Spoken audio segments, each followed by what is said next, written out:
Euzu billahi mineşşeytanirracim. Bismillahirrahmanirrahim. Elhamdülillah ve salatu ve selamu ala Resulillah. Değerli arkadaşlar, Kıssahı Kur'an Farsça dersimizin 32.sini yapmak üzere birlikteyiz. Takip ettiğimiz kitabın tam adı Kıssahı Kur'an Tarih-i Enbiya Ez Hılkate Adem Ta Rihlete Hatem. Kur'an kıssaları, peygamberler tarihi, Hazreti Adem'in yaratılışından Hazreti Muhammed sallallahu aleyhi ve sellemin vefatına kadar. Kitabımızın müellifi Cadel Mevla, mütercimi yani Farsça çeviren ise Muhammed Aftabi. Salih Aleyhisselam'ın kıssasını okumaya devam ediyorduk. Sayfa 126'ya gelmiştik. Kitabımızın 126. sayfasının tam başındayız. En başındayız. Kaldığımız yerden devam ediyoruz. Diyor ki kitabımız, kavm-i nadan hiç tersu istirabi به خود راه ندادند و کوچکترین تعبیری در رفتارهای ناشایست تغییری در رفتارهای ناشایست خود ندادند. Kavme nadan, cahil kavim, yani Salih Aleyhisselam kavmi, cahil kavim. Hiç tersu istirabi, hiçbir korku, hiçbir tedirginlik behut rah nedadand. Kendilerine yol vermediler. Hiçbir korku, hiçbir tedirgin, telaşa yer vermediler kendilerine doğru. Ve küçükterine tağyiri der raftarhay naşayeste hud, kendi o uygunsuz, o kötü davranışlarına en ufak bir değişikliği nedadan, bir değişiklik vermediler. En ufak bir değişiklik yapmadılar kendilerinde. Hatta be Salihu peyrevaneş şunin goftan. O kadar ki hatta Salih Aleyhisselam ve tabilerine, müminlere şöyle dediler. Ey Salih, ma be tu etrafiyanet hiç i'timat nedarim. Ey Salih, ma biz be tu sana ve etrafiyanet ve etrafındaki kimselere hiç i'timat nedarim. Hiç güvenimiz yok. Sana ve etrafındaki insanlara hiç güvenimiz yok. Çıra ki şuma nahsu bed ikbal hastid. Çünkü siz uğursuzsunuz, efendim talihsizsiniz, uğursuzsunuz, efendim bed ikbal, ikbalınız kötü, yönelişiniz bile bize kötülük getiriyor. Ve cüz ziyan ve zarar resandan be camia, topluma zarar ve ziyan dokundurmaktan başka az şuma kari nemi ayet. Sizden elinizden bir şey gelmiyor. Yani topluma zarar vermekten başka bir şey sizden gelmiyor. آنها که در ماجرای قتل شتر وحشیگیری خود را به اثبات رسانده بودند آنها که onlar ki yani Salih Aleyhisselam bu cahil kavmi ki der maceraya katl şutur deveyi öldürme macerasında serüveninde ve vahşigiriye خود را به اثبات رسانده kendi vahşiliklerini kanıtlamışlardı. Kanıtlamış olan bu insanlar Salihu peyrevaneş ra niz be merk tehdit kerdend. Efendim Salih ve takipçilerini, tabilerini de ölümle tehdit ettiler. Anan be fikri kuştar Salihu etrafiyaneş uftade budend. Onlar be fikri kuştar Salih, onlar Salih'i öldürme ve etrafiyaneş ve Salih'i ve etrafındaki kimseleri öldürme fikrine uftade buden o düşünceye düşmüşlerdi. O düşünceye varmışlardı. Ta şayet az azab-ı ilahi rehayı yabend. Belki bu şekilde Allah'ın azabından kurtulurlar. Yani efendim Salih'i öldürürsek zaten sebep kalmaz. Yani azap da gelmez. Veli Hudavand be in kavm an kadar mühlet nedad ki fakat Allah Teala bu topluluğa o kadar mühlet vermedi ki bitevanend in fikri pelid ra bu kötü ve bozuk fikri be encam beresanend gerçekleştirsinler. Gerçekleştirmeye fırsat vermedi Allah. O kadar mühlet tanımadı onlara. Ve anan ra be vesile saike asmani ve onları gökten gelen bir yıldırımla yani yıldırımlar yağmuruyla adeta az ruye zemin mahkert yeryüzünden mahvetti sildi ve az an heme kochهای بلند باغهای وسیع و خانه‌های سنگی که به خیال و خیال خام خود برای مقابله با عذاب الهی درست کرده بودند هیچ اثری بر جای نماند. Efendim ne diyor? Ve az on همه کاخهای بلند و bütün o yüksek saraylardan باغهای وسیع geniş bağ ve bahçelerden ve خانه‌های سنگی taş yapılardan ki به خیال خام خود kendi ham hayallarınca برای مقابله با عذاب الهی درست کرده بودند kendi ham hayallarınca Allah'ın azabından kurtulmak için o taş yapıları, kayaları yararak o taş yapıları yapmışlardı. Bunlardan hiçbirinden hiç eseri bercay nemand. Efendim hiçbir eser iz yeryüzünde kalmadı. Hepsini Allah sildi, yok etti. Salih aleyhisselam ki azab kavmeş ra به چشم خیش مشاهده میکرد. Salih aleyhisselam kavminin azabını gözleriyle gördüğü vakti از کنار جسدهای خشک و برق گرفته آنان رد میشد. Efendim Salih ki azab kavmeş را به چشم خیش müşahede میکرد. Efendim Salih aleyhisselam ki kavminin azabını gözleriyle gördüğü vakti از کنار جسدهای خشک و برق گرفته آنان onların o kurumuş, cansız düşmüş ve yıldırım çarpmış cesetlerinin önünden geçerken retmişod oradan geçip dönerken çunin mi گفت böyle diyordu. ey kavm من risalet خداوندی را به شما رساندم. ey topluluk, ey halkım ben Allah'ın elçiliğini, mesajını size ilettim ve şuma را pent دادم size nasihatler verdim. ولی شما از روی غرور و نادانی fakat siz gururunuz ve cahilliğiniz yüzünden hiç erzişi برای افرادی که خیر و صلاح شما را میخواستند قائل نمیشدید. Fakat siz hiç erzişi, hiç değer برای افرادی که خیر و صلاح شما میخواستند sizin hayrınızı ve salahınızı, iyiliğinizi isteyen fertler için en ufak bir değer kail nemişudid, bir değer vermediniz, böyle bir değerlerin bulunduğunu kabul etmediniz. Ve be huşdarihay anan guş nemi kerdid ve onların uyarılarına kulak vermiyordunuz. Salih aleyhisselam ve peyrevaneş pes az nabudi Semud. Efendim Salih ve takipçileri Semud kavminin yok oluşundan sonra, yani Semud kavminin yok oluşundan sonra efendim Salih ve takipçileri ve tabileri ne oldular onu anlatır şimdi. Der muride ta'dad efradi ki be Salih iman averdand. Efendim Salih aleyhisselama iman etmiş olan birkaç kişi, yani az sayıdaki kişi konusunda ihtilaf nazar است. Yani ihtilaf var, görüş ayrılığı var.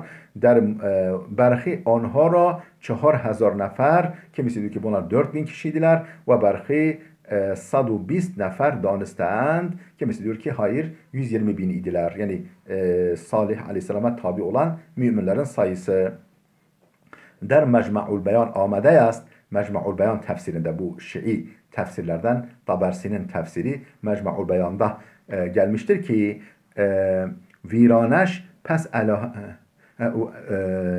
Salih ve peyrevaneş, Salih ve tabileri pes az helaket kavme Semud, efendim Semud kavminin helakinden sonra به Hadramavt رفتند. Hadramavt'a gittiler. Berhi hem muhaceret anan ra به Ramle Filistin, kimisi diyor ki onların muhacereti, onların göçü Filistin'deki Ramle kentine doğru oldu ve berhi diğer bir kısmı alimler ise ben Mekke doğru olduğunu söylüyor.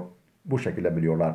Eddeyi hem guftend, bazı alimler de demişler ki anan der diyar hud mandand. Onlar kendi yurtlarında kaldılar. Yani o diğer kafirler helak olup gittikten sonra orada kaldılar. Efendim değerli dostlar, Salih aleyhisselam kıssası bitti. Geldik Hazreti İbrahim aleyhisselam kıssasına. Efendim sayfa 131'den başlıyor. Hazreti İbrahim aleyhisselam. Nispeti İbrahim. İbrahim aleyhisselamın nesebi. Yani soyu nedir?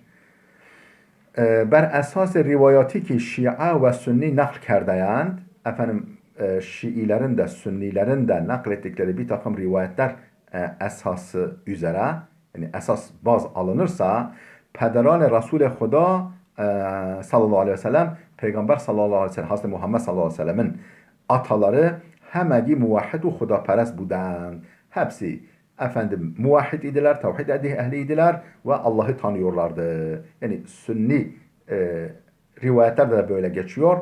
İbrahim Aleyhisselam Şia rivayetlerinde de böyle geçiyor. Bu esasa dayalı olarak Hz. Muhammed sallallahu aleyhi ve sellem'in ataları hepsi tevhid ehliydiler ve Allah'ı tanıyorlardı. Ve müşriki meyane onha vücut nedaşte است ve aralarında hiçbir müşrik yok. Yani öyle rivayetler var. İn der hali است ki der Kur'an-ı Kerim oysa ki Kur'an-ı Kerim'de halbuki Kur'an-ı Kerim'de از بت‌تراش و بت‌پرست آذر بت‌تراش و بت‌پرست پدر İbrahim گفته شده است. Yani o putperest ve put yapıcı olan Azer İbrahim Aleyhisselam'ın atası olarak söyleniyor Kur'an'da. Yani Ebuhu Azer. Yani atası, babası Azer. Yani orada baba kelimesi kullanılıyor İbrahim Aleyhisselam için. İbrahim de Hz. Muhammed'in atası olduğuna göre peki nasıl onun babası müşrik olabilir, kafir olabilir? Bu problem. İn der halist ki ve hali est ki de okunabilir. Der Kur'an-ı Kerim. Kur'an-ı Kerim'de Azer butteraş, put yapıcı Azer ve putperest ve putperest Azer pederi İbrahim gufte şude است. İbrahim'in atası olarak söylenmektedir Kur'an'da. Az tarafı diğer taraftan muarrihan nam pederi İbrahim ra tarih daniste. Diğer taraftan tarihçiler İbrahim Aleyhisselam'ın babasını tarih diye biliyorlar, kaydediyorlar. Ve nesebe an Hazret ra ta Nuh peygamber çunin nivişteyend ve İbrahim Aleyhisselam'ın atalar zincirini, silsilesini ta Nuh'a kadar şöyle götürürler. Ta Nuh peygamber çunin nivişteyend. Şöyle yazmışlardır tarih kitapları. İbrahim bin Tarih. Tarih'in oğlu İbrahim. Tarih da bin Nahur.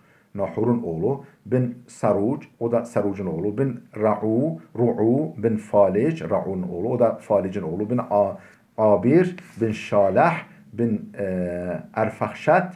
Yani bin oğul demek. Ahşad'ın oğlu bin Sam bin Nuh. Sam'ın oğlu o da Nuh'un oğlu. Bu şekilde atalar silsilesini bu şekilde götürürler. Nuh'a kadar dağındırırlar. Hal in sual piş mi ayet? Hal in sual piş mi ayet? Bu durumda şöyle bir soru akla geliyor. Azer ki der Kur'an-ı Kerim pederi İbrahim zikşude است kist? Yani İbrahim Aleyhisselam'ın babası olarak zikredilen Azer kimdir? Kur'an'da zikredilen Azer kimdir?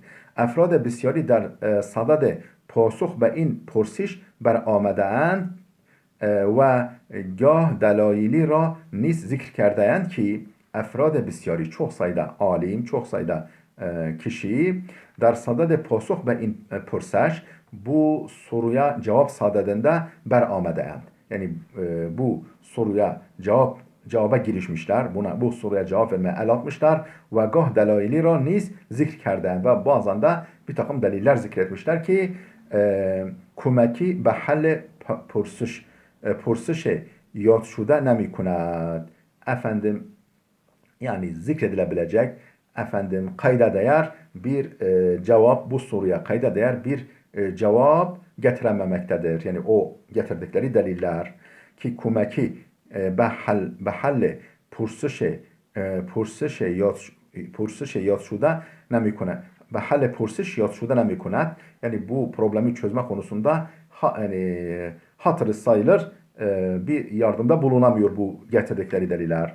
Yani çok güçlü deliller değil. Ama ba dikkat der rivayat-ı suhanane خاندان رسول اکرم علیه السلام و مفسران حقیقی قرآن اما با دقت در روایات و سخنان خاندان رسول اکرم fakat ehl-i beytin ehl-i beytten yani peygamberin soyundan bu imamları kastediyor. Bunun hani Şii imami bir yazar ya belli ki bu mütercim. Şii ve İmamiye'den, Şiilerden ve İmamiye mezhebinden bir işte mütercim. Ama با dikkat در rivayat و سخنان خاندان Resul-i Ekrem. Hazreti Peygamber sallallahu aleyhi ve sellem'in Ehl-i Beytinin rivayet ve sözlerinden ve müfessiran hakiki Kur'an ve bunlar ki işte Kur'an'ın hakiki müfessirleridir. Şunin ve desmi ayet şu sonuç elde edilmektedir. در زبان عرب همچنان که به پدر صلبی انسان پدر میگویند در زبان عرب dilinde همچنان nasıl ki به پدر صلبی insan yani insanın gerçek babası için solbundan geldiği kimse için peder میگویند yani Araplar nasıl ki insanın gerçek babası için tırnak içinde peder yani baba diyorlar. Ve pedere maderi mesela annenin babasına da pedere zen kayınpedere de ve kesani ki ferd ra serperesti میکنند ve kişiyi himaye eden kişilere de peder gufte mi şevad. Tırnak içinde pederini baba denilmektedir. Kişinin gerçek babasına baba dendiği gibi babanın babasına, hatta annenin babasına, ondan sonra kayınpedere ve insanı himaye eden herhangi kimseye de peder, baba denebiliyor Arapçada. Peder gufte mi şevad. Der in murid niz çunan ki der rivayet fermudeyend. Der in murid bu konuda da çunan ki der rivayet fermudeyend rivayetlerde dedikleri gibi Azer cedde maderiye İbrahim. Bu Azer İbrahim Aleyhisselam'ın gerçek babası değil, annesinin babasıdır. Dedesi, anne tarafına dedesidir.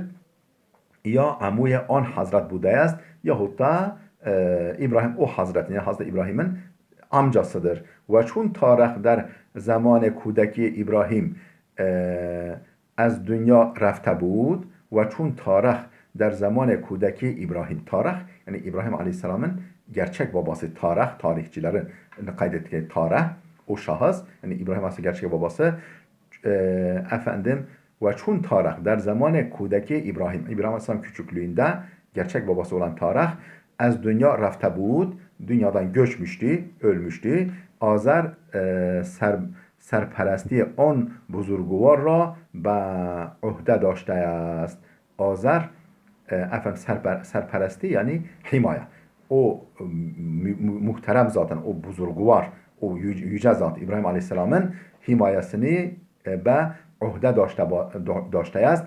Uhdesine almıştı, üzerine almıştı ve be hemin delil o ra peder hitap کرده است. İşte bunun için İbrahim Aleyhisselam ona peder yani baba diye hitap etmiş. Böyle bir yorum geliyor Ehl-i Beyt imamlarından. Der hadisi ki Ravendi az İmam-ı Sadık nakl کرده است.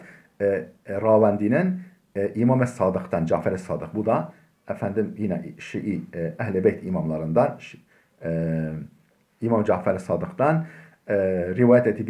nakletti bir rivayette on Hazret fermud. İmam Cafer-i Sadık şöyle demiş. Azer amuye İbrahim ve müneccime Nemrud bud. Azer İbrahim'in amcası ve Nemrud'un müneccimiydi. Yani medyumu, müneccimi yani yıldızlara bakıp yani falcısıydı. Veladet-i İbrahim. İbrahim Aleyhisselam'ın doğuşu. Ne zaman doğdu İbrahim Aleyhisselam? Veladet-i İbrahim. Der berhi az tefasir amede est ki bazı tefsirlerde şöyle gelmiştir ki Nemrud der khab dit. Nemrud rüyada gördü. ستاره-i طلوع کرد bir yıldız doğdu ve nure mahu khurşid ra ay ve güneşin nurunu az beyn burd ortadan kaldırdı yani bastırdı. Ay ve güneşin nurunu bastırdı. Bir yıldız doğdu. Ay ve güneşin nurunu bastırdı. O az didene in khab aşufte şud. O bu rüyayı görmekle heyecanlandı. Tedirgin oldu Nemrud ve tabiri on ra az muabbiraneş pursid ve bu rüyanın tabirini, yorumunu tabircilerden ya yorumculardan sordu. heh. آنان گفتند o rüya tabircileri dediler ki pseri be dünya خواهد آمد ki bir erkek çocuk dünyaya gelecek ki zeval mülke tu be dest uyast senin saltanatın ortadan kaldırılışı onun eliyledir. Berhiniz گفتند ki bazıları da demişler ki Nemrud in matlab را از پیشگویی های گذشتگان و کتاب های پیامبران فهمید.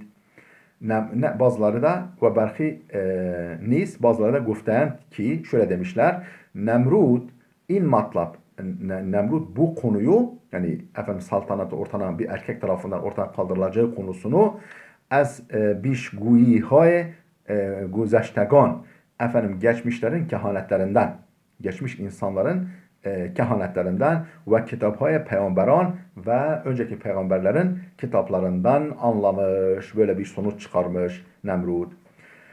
Zamani ki Nemrud az in haber muttali' şud. Nemrud bu haberden haberdar olunca, bu habere muttali olunca yani saltanatının bir erkek çocuk tarafından ortadan kaldırılacağı efendim haberinden haberdar olunca destur dad همه فرزندان پسری را که متولد میشوند فرمان yaydı, efendim ferman çıkardı, emretti ki همه فرزندان پسری ne kadar erkek çocuk varsa ki mutevellit mişeven doğan erkek çocuğu varsa az beyn beberend ortadan kaldırsınlar.